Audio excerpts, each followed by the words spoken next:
伫咧高雄大庇湖正门口有2栋中国风格建筑物，过去是咧蒋介石时期起的台湾上界大的海鲜馆。不过其中一栋海水馆，因为这海水泄出来，地势这更紧拢后去，也关起来40年咯。当地民众感觉真可惜，希望自来水公司会当进行修复。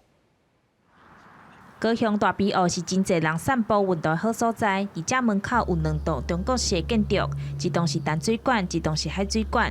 过去是蒋介石时期兴建，内底是世界各国的海生动物，嘛是真侪人回忆。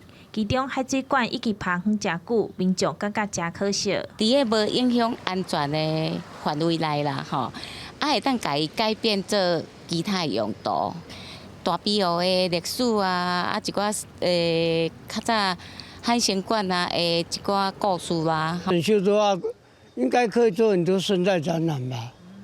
大庇湖的淡水馆、海水馆过去是台湾上大的水族馆，尾仔因为经营变故，淡水馆伫1805年规划做游客中心。不过海水馆长期受到海水影响，内底建筑物拢互侵蚀，嘛会漏水。为着安全考量，海水馆伫72年封闭到大，目前按算保留建筑做纪念。这栋海水馆是伫民国60年起好，然后伫民国62年对外开放。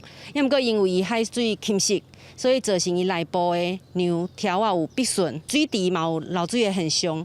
啊，为着安全的评估，所以阮伫迄民国72年就来关起来，无对外开放啊。自来水公司表示，因为经费有限，未来考量到建物的安全性，做后续的评估规划。目前伫园区内底地下指挥作战中心，自来水公司委外业者来经营，嘛有海生动物会当观赏。记者张友辉、邱昭勇高雄报道。